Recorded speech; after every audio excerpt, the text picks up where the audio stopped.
So another Section 8 story for you.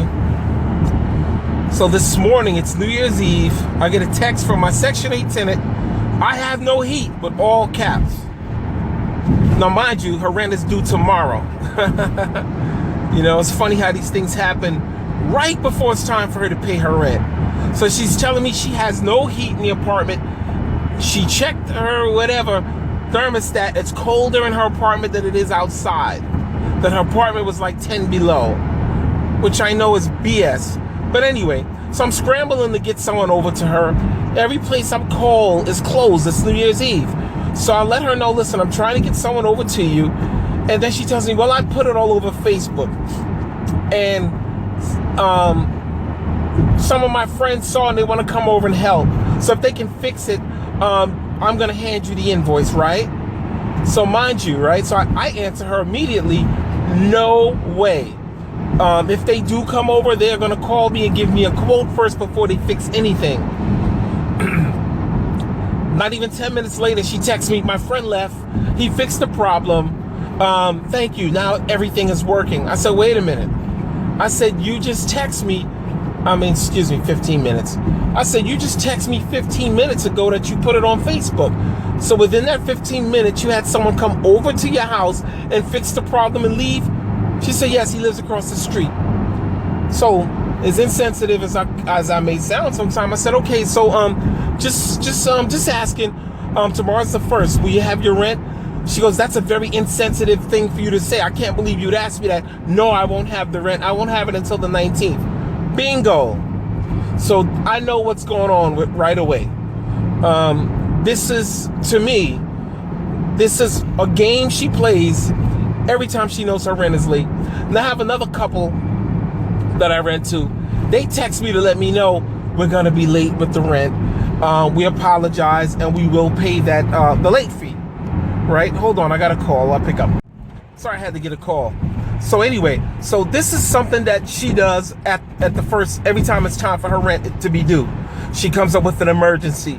She's complained that, oh, the apartment had mold in it. Meanwhile, I had an appraisal done which showed there was no mold in the unit.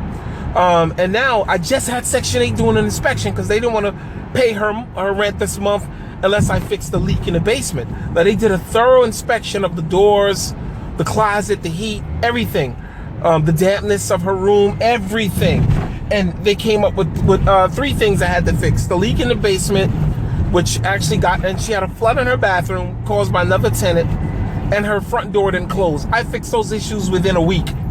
I had the property manager fix them. So then Section 8 sent me a new lease for her, so we're good. So I'm thinking, when she's telling me this, how come Section 8 was just out there a week ago? 2 weeks ago. How come they didn't cover this, right? So anyway, so I have another couple that I rent to, and they text me to say, we're sorry, but we're going to be late with the rent. We're going to be almost 2 weeks late, and we will pay the late fee. We do apologize. You know what I said to them? I said, no problem. I said, as long as you pay the date that you stated you're going to pay, I'll waive the late fee. And they said, thank you. Now see, this is, as a landlord, I appreciate the honesty. Just tell me you're going to be late with the rent. But don't play games with me and make up fake emergencies. And this is something you have to watch out for. I'm not saying just with Section 8 tenants, but my situation is, because it's a Section 8 tenant, I can't help but connect the two. But that's just one of the things that you have to deal with, is some of them pay the least amount of rent, but have the highest amount of complaints. So my tenants that don't have Section 8, they don't complain nearly as much as this tenant. And some of them should, with the noise. I have a young couple that I rent to that are very noisy. They have parties at all hours of the night, and yet the tenants that complain about them still pay their rent in full. But this one from Section 8, it's like, if I showed you the text from her, maybe one posting I showed a text from her, you'll see she writes me books, like long, just rants about the heat. I'm miserable in this place. I hate it. I just want to get out of this place. And I said, maybe it's time for you to look for another apartment. And she goes, oh, I know you must hate me. I said, no, it's not personal. I said, but it sounds like you're really having a hard time in that place, and I'm not able to accommodate your emergencies as fast. because she wants me to respond and get someone to her house within a minute after she complains, within an hour or so. So I said, maybe that might be best for you.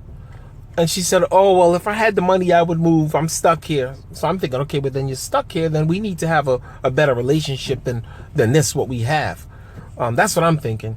And I think most people would agree. So anyway, this issue, she claims her friend came out and fixed it, which I think is BS, because I checked her Facebook, because she said she posted it on Facebook and got people just hitting her up. I looked at her Facebook. She doesn't know her Facebook is public. So I looked at it, and she didn't post not one thing. You know what she did post? A picture of her wearing a fur coat, smiling for New Year's Eve in her apartment. Of course, I can't say this to her. I would never say that. I would, if she escalates it to Section 8 like she said she's going to do, then this is when I may have to use these kind of resources, which I hate to do. But that's it, guys. Just my story for you. If you're thinking about becoming a landlord or renting to Section 8 tenants, this is just some of the things that you might run into. And that's it. Feel free to post your comments.